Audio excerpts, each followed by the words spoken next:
All right. It is 9 o'clock Eastern time, so I want to get started promptly, but thank you everyone for joining us this evening. I know it's late for some of you, depending on what time zone you're in. Um, and so how this is going to work is I am going to share my screen with you. I've put together a presentation.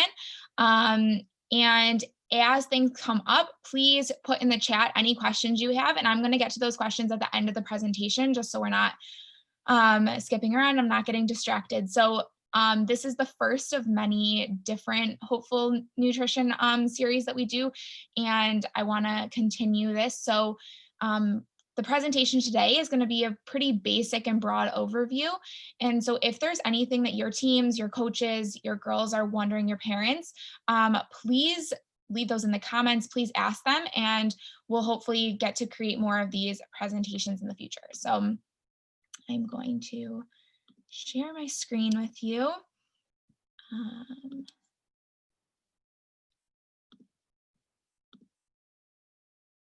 All right. So as I mentioned, I'm going to be talking about nutrition for Rhythmic Gymnastics today, very basic concepts, but hopefully we'll be able to elaborate on them in the future. So for those of you who I don't know, I haven't met, I've never introduced myself to before, my name is Dana Goldberg. I am a registered dietitian. I have my master's of science in human nutrition. My full-time job is one-on-one virtual nutrition coaching. I help women and families with healthy eating, weight loss, diabetes, kind of runs the gamut. I'm also an associate instructor at Wayne State University in their nutrition department.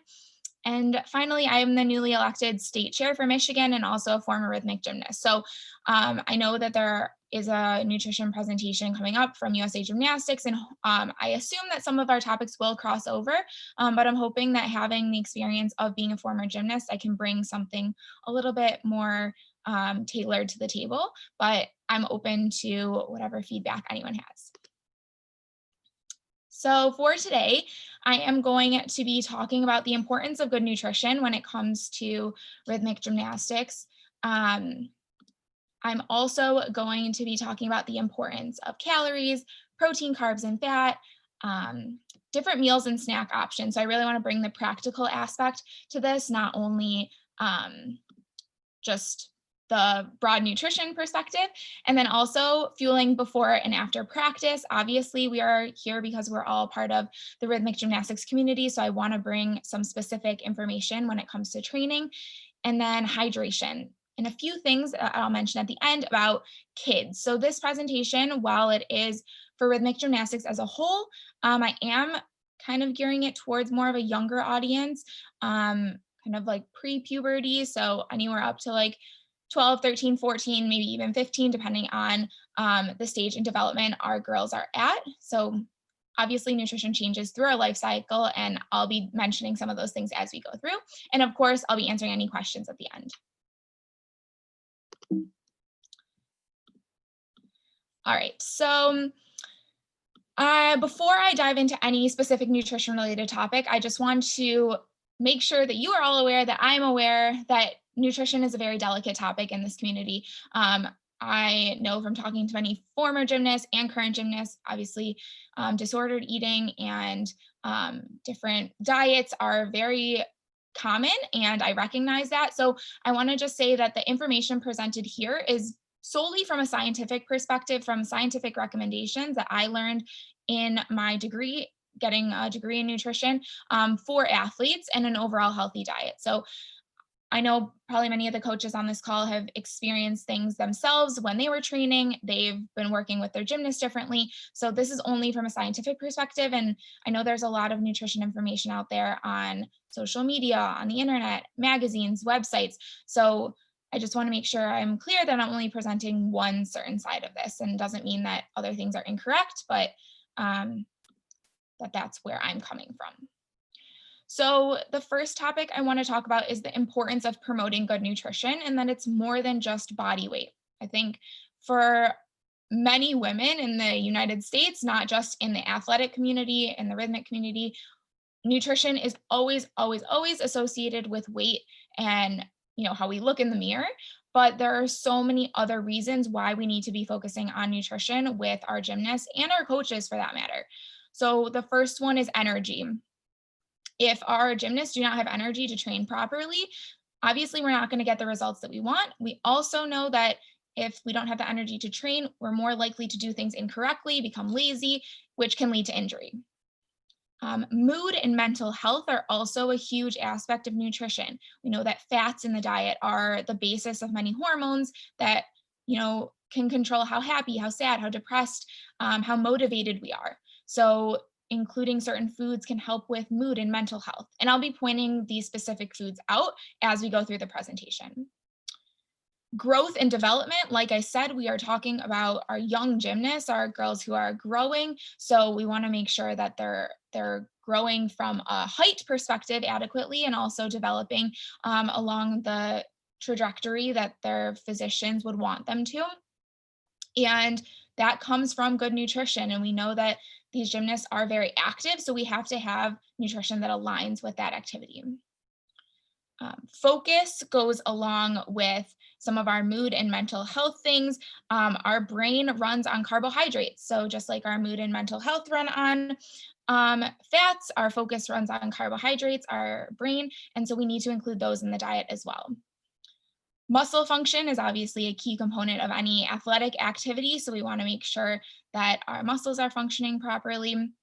Body image is a huge thing. Like I mentioned before, disordered eating and eating disorders is unfortunately prevalent in this community. And so the way that we talk about nutrition and how we promote it is very key to our gymnast growth and development and their mental health, because we want to make sure that they're coming from a good foundation. And there's so many, these girls are young and there's so many different things that we can say and do that form them, and they interpret things differently in their heads than maybe we intend.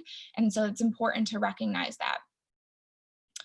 Our immune systems are also run on our food and the way that we nourish them. So if we are not giving our bodies adequate nutrition, the immune system is going to be one of the first things that falls down. So, our bodies need to have nutrition for our heart to pump, for our muscles to work. And the immune system is kind of something that comes a little bit later down that sequence of events. And so if we're not fueling properly, our immune system is going to diminish. And obviously we don't want that, especially in the era of COVID. And then finally, bone and joint health. I've mentioned this before, but when we're doing activity, we're creating small little tears in our muscles. There are little things that can happen that are obviously not intended to, but if we are not giving our bodies enough nutrition to grow and to repair all of these things that we're doing at practice, we're putting our bodies through, then we can be prone to more injuries. So the first topic I want to talk about is calories. So what are calories and how are they used? Calories are merely a unit of energy. So when we talk about calories, the number of calories we eat in a day is just the amount of energy that we eat. And on the other spectrum of that is how we use those calories. So just like we eat calories every day, we also use calories in the form of 4 different ways. The first is our metabolism. So this is all the things that we have to do every day just to survive, to breathe, to blink, to move, for our heart to beat. That's one form of calorie use. The second is food digestion. So although we are taking in energy when we eat, our bodies are also using energy to break down and digest that food and take it to where it needs to go. The third way we use calories or energy is non-exercise activity. So this is your daily activities, from brushing your teeth, walking around school, getting on the bus, carrying your backpack or your gym bag. If you're in the kitchen, cooking, moving your arms, all of those things are non-exercise activity that use calories or use energy. And then the final is exercise. So this one is kind of the most obvious that people think about, and it's the energy that we use when we are doing any scheduled or instinct or intentional activity. So this could be our gym class at school or any gymnastics practices or competitions that we have.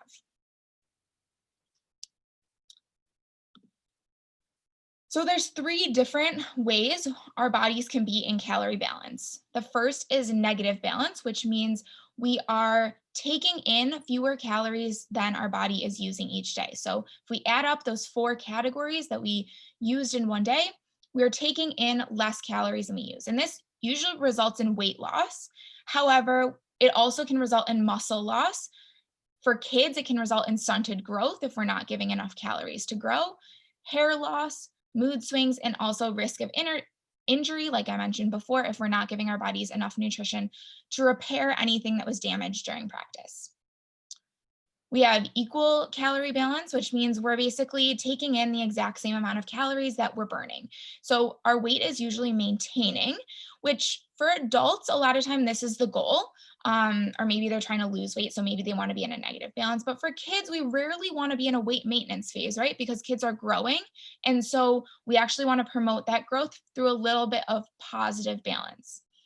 But when we are in an equal balance, we kind of have more normal patterns. And then in a positive balance, we have weight gain. And also that comes with muscle gain if we are active. So one of the common misconceptions is I want to lose weight or lose fat and I want to gain muscle at the same time.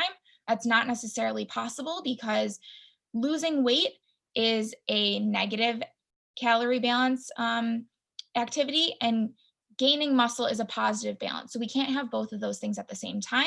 Oftentimes we have to do one and then switch to the other at a different period of time. But when we're in positive balance, we have weight gain, muscle gain. But if we're in too much of a positive balance, we can have hormonal imbalances and also risk for injury. If a gymnast is carrying extra weight, then we know things like jumps and leaps can put more pressure on our joints, which can lead to injury. So one note on weight loss, and I mentioned this a little bit, touched on it before, but I just want to make it really clear that when we're talking about kids, weight loss is rarely advised. Unless, we see a kid who has severe obesity, we never want to promote a kid to lose weight because, like I said before, this can result in stunted growth and development. And so it's much more highly recommended to have a child maintain their weight and let their height grow into that weight to get them to a more healthy weight for height ratio rather than having them lose weight to get to that healthy weight. And I know that this may not be what our conventional view is of children in the rhythmic community, but this, like I mentioned before, this is a scientific perspective and the healthiest way we can promote our gymnasts to grow and develop. If there is weight loss, happening with a child, if we do want to promote weight loss, this is something that always has to be medically supervised and not only by a dietitian, but I would also want to have a strong medical team of physicians with that as well. So the golden question is, how many calories do gymnasts need in a day? And I'll say that this is a really difficult question to ask. Obviously, every single individual is different. Every single gymnast is different. What they're doing in and out of the gym differs between every single person. We have different people at different weights, different heights. So, with adults, there are a lot of calorie calculators and things you can plug in your weight and height online to figure out. But it's a little bit harder for kids because they are growing at different rates at different times in their life. And that age or that weight is different for every child. So we can't always just use a calculator to figure out numbers. On the next slide, I will go into some examples. So we have a little bit of a rough range, but just know that we can't just use a calculator or throw out a number and assume that it's adequate for everyone. Before I mention specific calorie levels, I've mentioned this a few times before, but adults need to be very cautious of how they discuss weight around kids. Even if you are a coach and you are not talking directly to one gymnast, maybe you're talking to gymnast A, but gymnast B overhears you talking to gymnast A, that can affect their views of their own weight, that can affect their views of their body. And even coaches talking together, not even talking to gymnasts, if gymnasts can overhear that talk about weight or food or what they should or shouldn't be eating, whether it's about a gymnast or just about themselves. Think about parents or grandparents, or you hear talk about diets. That impacts kids and the way that they think about food. And so I highly recommend that you are cautious and understand that kids are like sponges and they can take in anything that you hear or say, and to be just very aware that they will oftentimes be very sensitive to what is said and heard. So I wanted to provide this chart. This is from the USDA and Health and Human Services that gives, like I said before, these are just broad ranges. Everything is different for every person, but these are just some broad ranges that you'll see for recommended calories per day. And this is ideal calories for each age range. So for our younger age groups, 18 and below, these calories are for adequate growth and development. When we get to the 19 and older range, we're not necessarily having that same growth and development. So you can see that, kids take in a lot of calories. You'll often hear adults or women saying that they're on a 12 or 1300 calorie diet. And you can see, 4 to 8-year-olds are eating 12 to 1400 calories if they're not active. So we have to keep that in mind that a lot of times kids actually need more calories, more energy than adults do because they are growing and because they are developing. We need to be able to fuel that. And our activity, our practice, or anything you're doing for gymnastics is additional calories that we need to take into account from that perspective.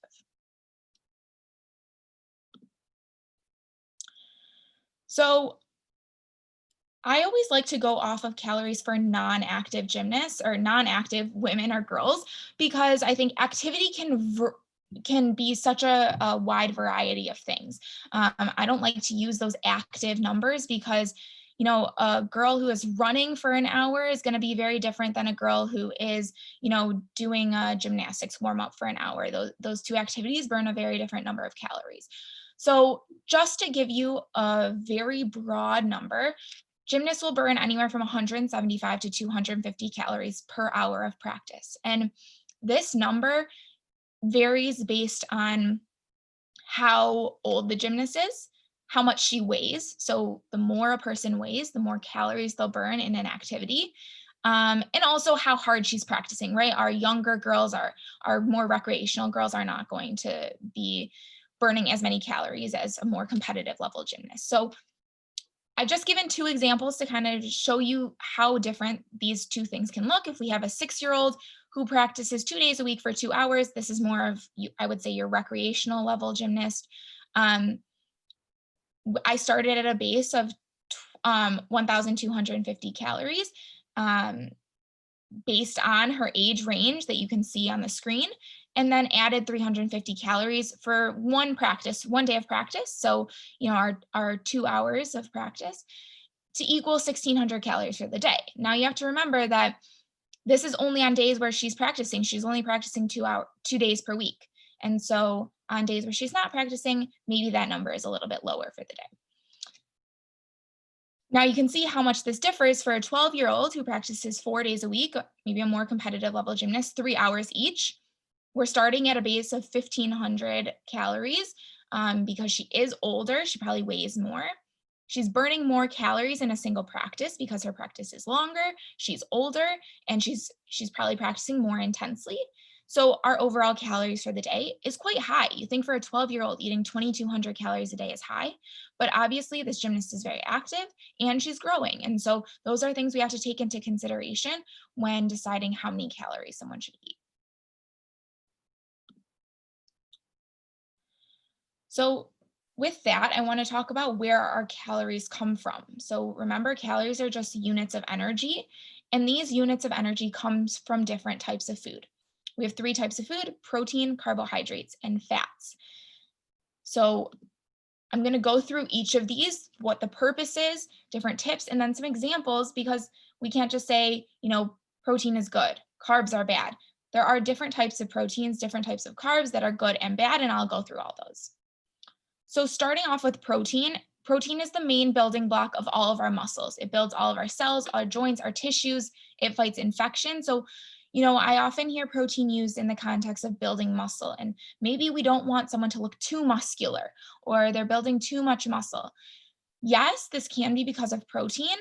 Protein helps in that process. But like I said before, we also know that being in a calorie surplus, that positive calorie balance, can also build muscle even if we're not taking in as much protein. So we have to think of both of those things at the same time. When we're thinking about types of proteins to eat, we want to choose those that are lower in saturated fat. This is purely from a health perspective. Saturated fat is associated with more chronic disease. And so choosing those that are lower in saturated fat is going to be more beneficial. And including plant-based protein sources. So our common things we think of when we think of protein are, meat, chicken, fish, but we know that plant-based proteins, so things like beans and lentils, are not only more popular in our food culture, but they also are more beneficial for the environment, and they provide additional nutrients that maybe we aren't getting from our typical protein sources.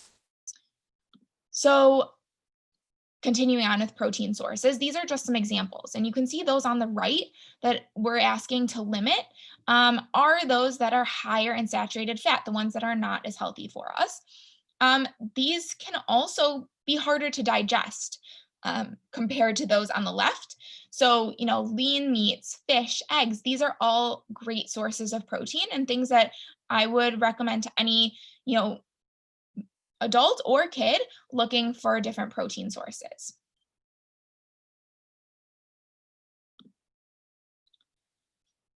So moving on to carbohydrates, the main purpose of our carbohydrates is for energy. They're the most easily accessible form of energy. So if we're really tired, maybe if you're tired, you're craving something sweet, something sugary, that's because our bodies and our brains know that carbohydrates are our most easily used form of energy. They're digested the fastest. And so we use them for energy. We also use them for our brain function. Our brains run on carbohydrates. So if we're not getting enough, we're not eating an adequate amount, you'll maybe find your brain fog, lack of focus, and those are kind of some of the side effects of eating a very low carbohydrate diet.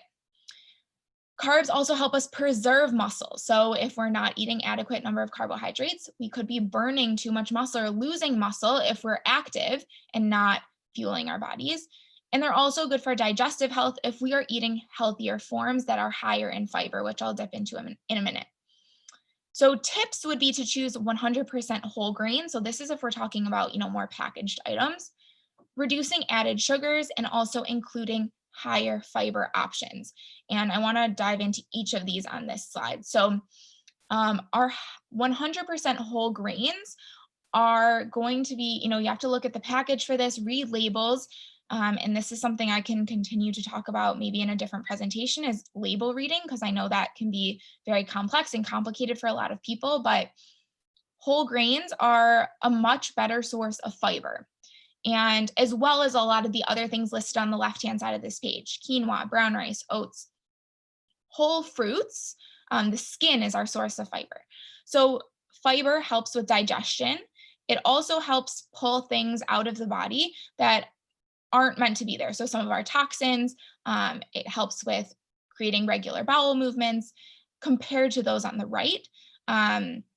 White bread, white pasta, white rice, fruit juices, these are very instantly used sources of energy. So not only are they not as healthy, they don't carry as many nutrients, they don't have as much fiber, they're also going to have the same effect as like our candy with sugar rush. So our energy is going to go up very high very quickly, and then it's going to dip down very fast again, which not only leads to a dip in energy, but it also can cause us to be hungry again. So a lot of people say, we can't have carbs, limit carbs because they make us gain weight. Well, if we're choosing healthier sources of carbs that are higher in fiber, we're going to stay fuller for longer. We're going to be more satisfied. And maybe we don't need to eat another meal for the next 4 to 5 hours. Whereas if we're eating a meal of white rice and white pasta, we're going to be hungrier sooner. So it's not necessarily the food itself that's making us gain weight, but the reaction that we're having to it not keeping us satisfied. So our third nutrient, our third contribution to calories is fat. And the purpose of fat, again, is energy, but also fat helps us absorb vitamins and minerals. So if we're eating carbs and protein and we're not really getting a source of fat, we're not always absorbing all the vitamins and minerals that we might need. Again, also just as carbs are fuel for the brain, so is fat. So tips with fat would be to choose more unsaturated fat sources over saturated fats. And I mentioned this a little bit with proteins, but our unsaturated fat sources are our liquid sources of fat. So think about like your olive oil in your cabinet, compared to a stick of butter, right? So our olive oil is going to be more unsaturated fat, a little healthier liquid form. A stick of butter is going to be saturated. It's solid at room temperature, and it is not as healthy for us. Additionally, plant sources are going to be healthier and have more of that unsaturated fat than animal sources. So when we think about fats, nuts, olive oil, again, these are more plant-based sources, whereas things like meats are animal sources that are not as healthy for us. So just with every other nutrient, I wanted to provide you some examples. We have olive oil, nuts, seeds, avocados, whole eggs. So I mentioned whole eggs because the yolk is actually the portion of the egg that carries the fat.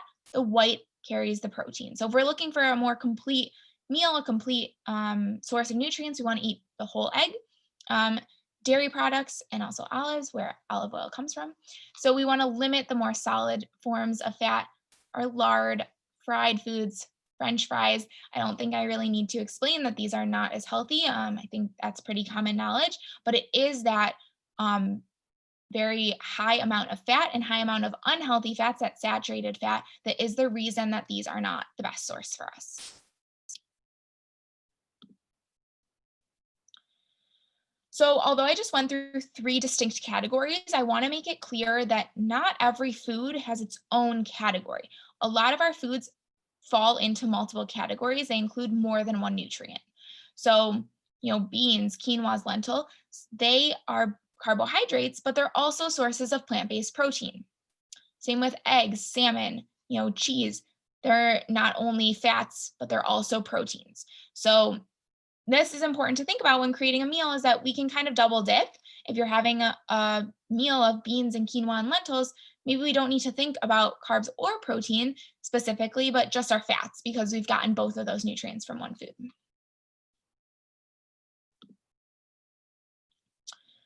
All right, so bringing the practical aspect to some of this, because I just listed a bunch of foods, but what does it look like in real life? So when we are creating a plate, when we're creating a meal, this is the image that I like to have a lot of people think about in their heads. So lean protein, those healthy proteins, should cover about a quarter of our plate. Our whole grains, our starchy foods, our carbs.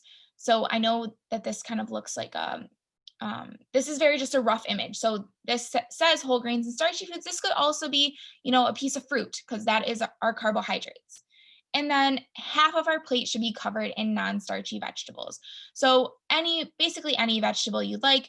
The starchy vegetables typically fall into that whole grain starchy foods category, like potatoes and corn. Those are the 2 main ones I see people leaning towards. So those would fall more into that whole grains category. And then non-starchy vegetables are carbohydrates. However, they provide a very small source of carbohydrates, but a large source of vitamins and minerals, and that's why we're focusing on them on this plate.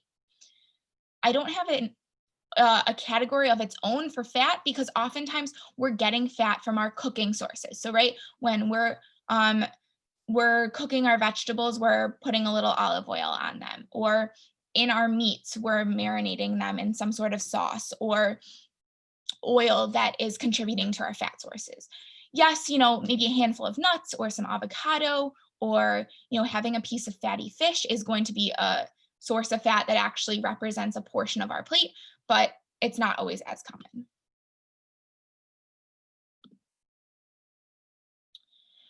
So I want to bring you also some specific examples of what these 3 categories look like in a plate. So of course, for breakfast, if you want to have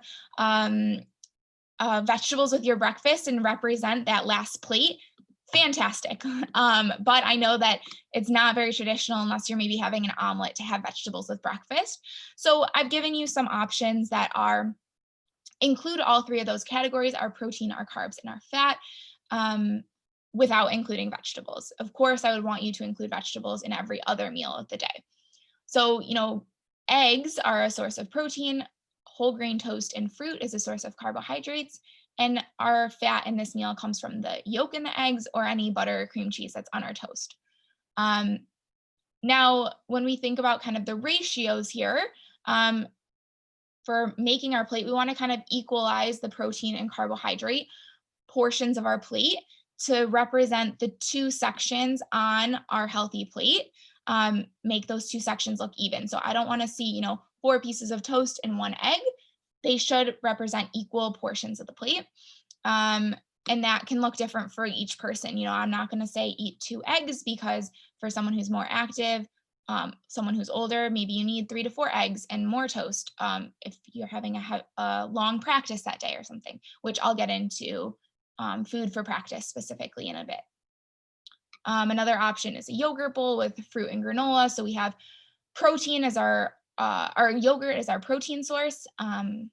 Greek yogurt is a really great source of protein compared to our, just regular yogurts, because our regular yogurts aren't as high in protein. But I always say that you have to enjoy what you eat. So if, a gymnast really likes regular yogurt and that's the only way we're going to get any protein in them, that's fine too. There's always, better options that maybe we can work towards. But if they're not enjoying the food that they're eating, it's not likely going to be sustainable. They're not going to continue on this healthy path, and they're not going to want to eat healthy. So we have to make sure that they're eating foods that they enjoy. So that's the second one. And then smoothies, I love, are a great option for anyone who's active on the go because they're portable. So, yogurt is a source of protein, banana, peanut butter, and you have something to walk out the door with if you're on your way to school, if anyone is even going to school right now in person. But, if you have a long car ride, wherever you're going, this is a great meal. And I always, always, always like to emphasize that, yes, these are breakfast examples, but they don't have to be confined to breakfast. If you really enjoy breakfast food, have breakfast for dinner if that means you're going to get a healthier meal. So, make it work within your schedule, within what the foods that you like. For some lunch and dinner examples, I've kind of done the same thing. We have sandwiches, which are a very classic lunch food. Turkey and cheese can be our source of protein. Cheese also is a source of fat. Like I said, not everything falls perfectly into a category. Carbohydrates are our bread for our sandwich. Remember, choosing whole grains is going to be more helpful here for keeping us satisfied, keeping us full, getting that source of fiber. And then, of course, we want to add vegetables to any meal. So any vegetables you want to add either in your sandwich, or if you prefer to have them on the side, however you can eat them, you enjoy them. Pasta with chicken and mixed vegetables is another great example. If you're going to do a dinner or even just leftovers for lunch, a pasta salad, our protein can be a chicken or any kind of meat that you enjoy. Obviously, those lower saturated fat meats.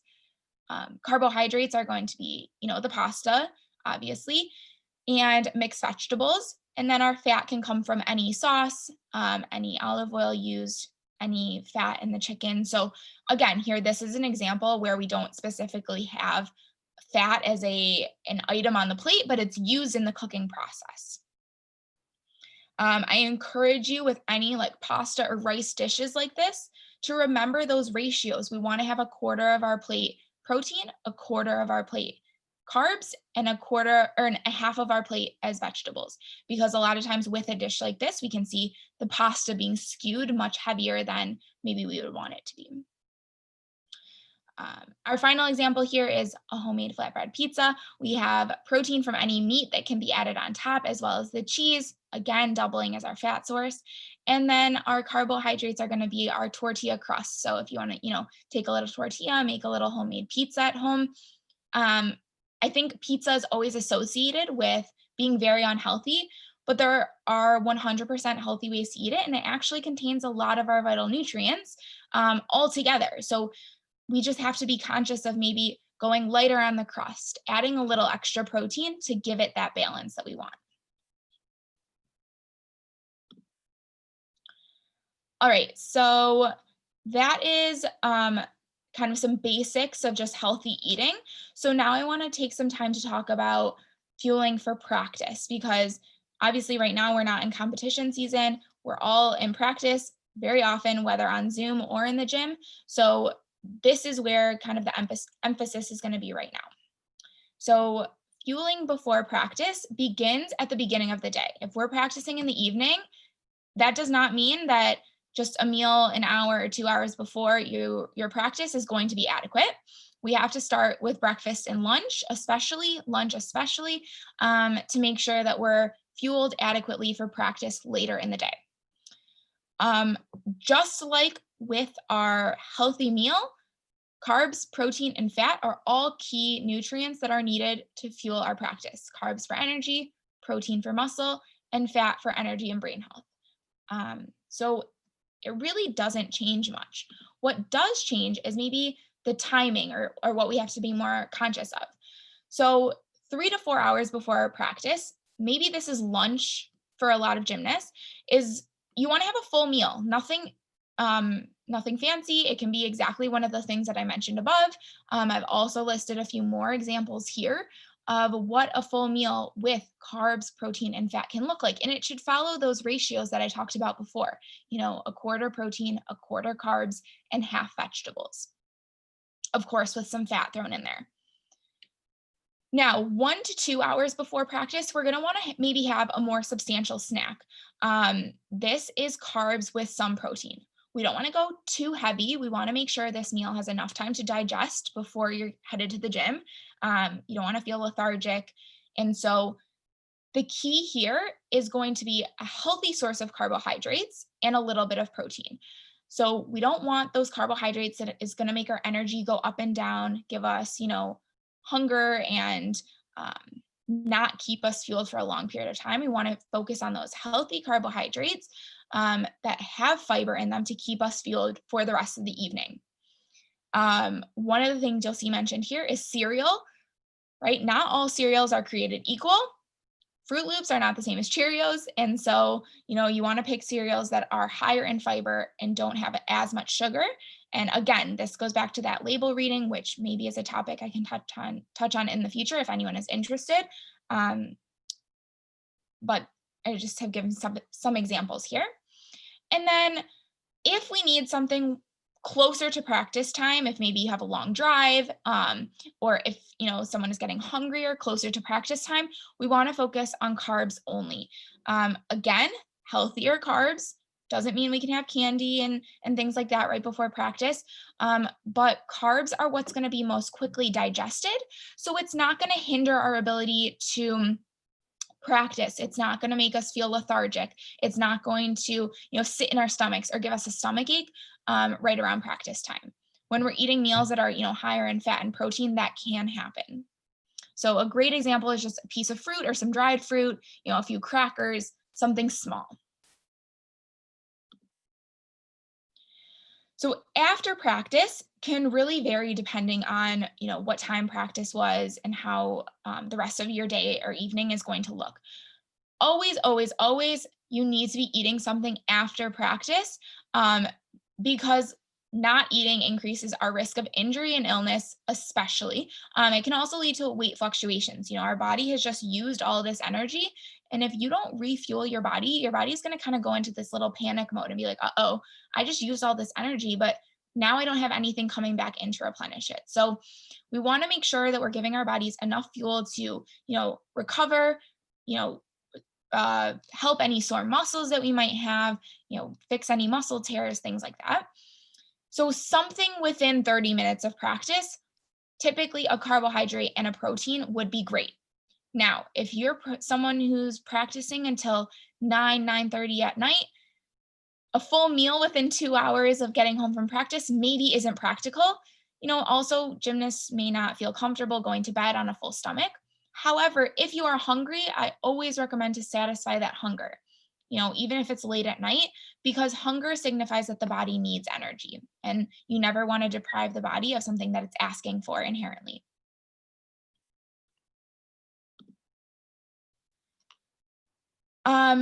I wanted to mention during practice, although it maybe isn't as common unless we have, maybe a longer weekend practice or in the summer when we have camps, during practice isn't necessarily needed any nutrition unless it's longer than 3 to 4 hours. So if we're doing, a longer practice, this can be something that's relevant. Again, carbs and protein, I think I keep going back to it, but these are kind of the optimal combination. Carbs are our energy, they're quickly digested. Again, healthier carbohydrates to make us feel satisfied and keep us energized for the rest of that practice, not, give us energy to go run a mile right after our snack break, and then, not have energy to finish the rest of practice. And then also protein to preserve any muscle and help build any muscle that's needed during practice. Fat is also great, if you're having like a full meal and on a camp during a summer practice, including a fat source is never going to hurt. However, we just have to be conscious that it does take longer to digest and can cause stomach aches. So if we are, having a very long full day practice and we're encouraging our gymnasts to eat a full meal, then, taking it easy for about an hour after that break, after that lunch break, to let the food digest is going to be essential. So I've mentioned carb and protein snacks and carb and protein combinations several times during this presentation. Those are kind of our key snack, key quick energy type of combinations. And so I wanted to give a few examples. You'll see fruit come up a lot. That's a great source of carbs. And our protein is often, yogurts, cheeses, nuts, hummus. If, kids like hummus, that can be a great thing to dip with veggies. There's a lot of different creative ways to pair these things together that are great, to pack as a snack, to have in the car. Timing is going to be key. And so, having these things on hand and, parents and coaches working with gymnasts to find things that they like and maybe making a list of those things, both for snacks and for meals, so that when it comes time for snacks and meals and packing lunches, you have options to go to and it's not a last minute thing. We make sure we have those things in the house ready to go.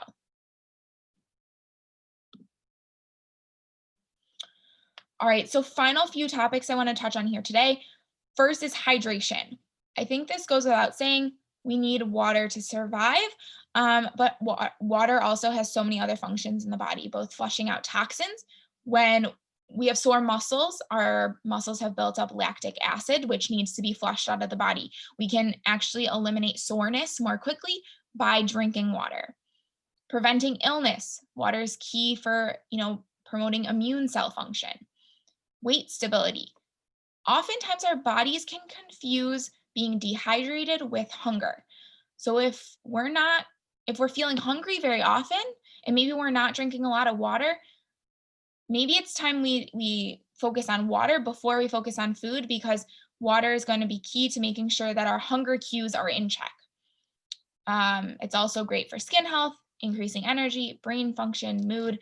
We all know how we feel when we're hungry, when we're thirsty, we're not happy. So, making sure we're hydrated. I always recommend to have a water bottle with you at all times of the day. This goes for anyone listening to this call, coaches, gymnasts, parents. Keeping hydrated is going to be 100% key, but we want to make sure we are hydrating with the right things. So on the left, I always, water can get boring. I recognize that. So adding fruits to, make it a little more exciting. Any flavored or sparkling waters that are sugar-free. And not only sugar-free, but also artificial sweetener-free. We don't need to add any sweetness or sugar to our beverages. Our bodies can actually get confused by drinking calories rather than eating them. Our bodies like for us to be chewing those things. Our stomachs recognize them better than if we were just drinking them. So some of my favorites are the sparkling flavored waters, LaCroix, Spindrift, Bubbly. Any teas, you can have as much tea as you want. We need to also be watching what we're adding to those. Same with coffee drinks. On the other hand, we want to limit any soda or pop. Again, all of these are just empty calories that our body is not recognizing. So we're giving our bodies calories, energy, but it doesn't utilize it well. It doesn't utilize it the same way it's utilized with food. And so you're often just using those calories are stored as fat and not being used for anything useful. One of the key ones here is juices, energy drinks, and fancy coffee drinks. Any of the frappuccinos and things that kids like are all, not great sources of hydration. And finally, I want to talk about helping kids eat healthy because so many times I hear my kid's too picky. They don't like these healthy foods. How do I get them to eat healthy? The first one is to let it be their choice. Imposing anything on a child can often make them turn away from it. So if you force them to eat green beans or you force them to eat carrots, they're probably going to not want to eat those things even more than if you didn't say anything.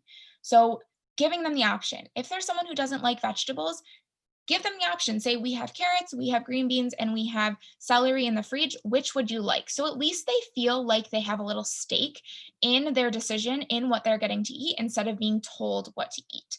This is probably the number one thing I can tell parents to allow their kids to do in order to help them make better choices. So it's not just letting them choose from anything in the fridge, but giving them, we have to get a source of protein. Here are 3 proteins that you can choose from, or here's 3 different vegetables to choose from. Another thing is don't tell them how much to eat. And this is really hard for a lot of people, especially as adults. We have a lot of nutrition information coming at us in terms of what's healthy, how much to eat to lose weight, how much to eat to be a healthy weight. You shouldn't have too many carbs. Well, unlike adults who have spent so many years being bombarded with so many different trends and diets, kids are actually really intuitive and their bodies can tell them what they want. And so if you're providing them with healthy options, like I said, giving them the option of 3 different vegetables, 2 different proteins, giving them those options, they'll be able to choose what or how much they need to eat to satisfy their needs. That is one of the reasons I don't love the idea of calories with kids, is because their bodies are very intuitive. Now, if we're providing them with unhealthy foods, those sugary foods that don't keep us full, yes, they are going to want to eat more because the foods are not satisfying their needs. And so by providing healthy options, we don't have to worry as much about quantity. Obviously, there are scenarios where it's different, but as a general rule, let the kids decide how much they eat. How much, you can put it on their plate or let them put it on their plate, but they don't, you don't have to finish it until you get up from the table, or don't make any rules around food because that often turns them away. And then the final thing is get them involved. And this kind of goes along with letting them choose, is having kids participate in grocery shopping and cooking is going to make them a lot more likely to try new and strange foods. So oftentimes, kids don't want to eat vegetables or kids don't want to eat certain things. But if you let them go to the grocery store and pick it out and then cook it with the parents, they're a lot more likely to want to try it. They've invested in it and they've seen it, where it comes from, what it looks like, how you cook it. And so they want to try it. I also don't have on here, but it's critical that parents set a good example. So if you're telling your child to eat vegetables and you're not eating any vegetables yourself, I can't imagine why a child would want to eat vegetables. We have to set good examples in every sense of life for our kids. And so coaches, if you're eating during practice or snacking, same for you, is, set a good example for what they should be eating. Then a few final notes before I open it up to questions. This has all been a very broad, brief overview of what good nutrition looks like, but there's no right way. Like I said, everyone's different. So what worked for one gymnast may not work for everyone else. What worked for you as a coach when you were a gymnast may not work for your gymnast now. And what worked for someone 2 years ago may not work now. So even within the same person, our bodies change, kids grow, kids develop. And so nutrition is also ever evolving within individuals. And I always, probably one of my favorite sayings as a dietitian is macro consistency is more important than micro perfection. So, kids have birthday parties, kids have, let them be kids, let them enjoy, let them have cake and ice cream, but we have to focus on consistency and eating healthy on a regular basis. And that's a lot more important than making sure every single meal is absolutely perfect. I'd rather see you striving to get most of these concepts most of the time, rather than having a week that is absolutely perfect, and then having a weekend that is just nowhere near what we want it to be.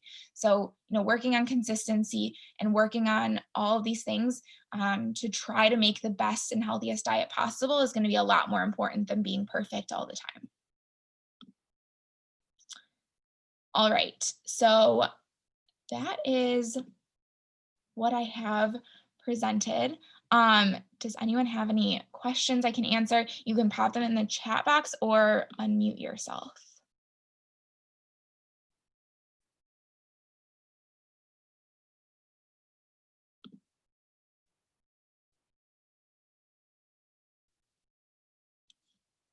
Is that a no?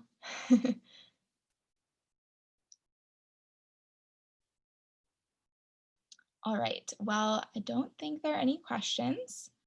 If anyone,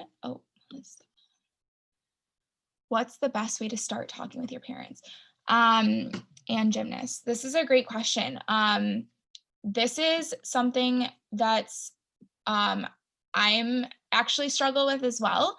I think that it is very difficult to start talking to parents about this topic. Especially coming from, and not to discredit any coaches on this call, obviously you are all super important, but I hesitate to let coaches give their parents or their gymnast nutrition advice without coming from an educated background. So, if you feel like maybe doing a webinar like this to start a conversation, or if there are handouts and resources you think would be helpful for that I can create for your parents and gymnasts to start that conversation, I think a handout is maybe a great option. And I'm happy to do some of those things if there is something in particular that someone's looking for. Because that way you not only are starting the conversation, they have something to take home with them that's accurate. Just having a conversation, I think things can get skewed and people ask questions and they don't always know how to answer them. And so I think, starting small, starting with very simple topics. I think all the coaches here are qualified to talk about, hydration. I don't doubt that. So, starting with small, easy topics that you feel confident in. And if you ever have any questions or you don't know how to start those conversations, or if there is something you want to bring up, I'm happy to help you and we can have a discussion together, and I can help guide that conversation that you can start with your coaches and parents and gymnasts. So I think that would probably be the best way.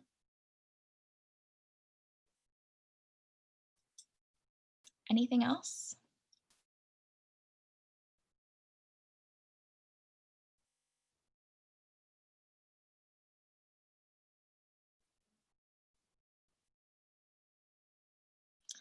Yeah, so it says, I hear sounds like encouragement in healthy eating and hydration is a start, and offering resources, it seems necessary. Yeah, I definitely think nutrition is not talked about enough in the rhythmic community, and I hope to change that and continue these conversations, not only within the region, but also within all of USA Gymnastics. And I hope that, this weekend's webinar will do that. But I think, I'm happy to start creating some resources that coaches can use to start this conversation.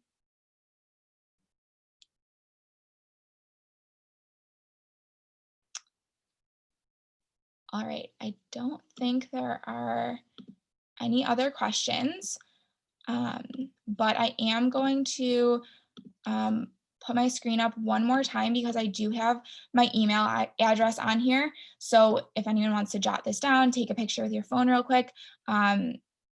If you have ideas for future nutrition topics that you think would be helpful, any resources you would like me to create to continue this conversation with your parents and gymnasts, I'm really open to developing more of a nutrition presence in the rhythmic community. So whatever you as parents and gymnasts and coaches think would be helpful, I'm here for that. And so I want to do whatever I can to continue that. So with that, I want to thank you all for coming on so late in the evening and listening to me talk about nutrition. And I hope to do this again soon. Have a good night, everyone.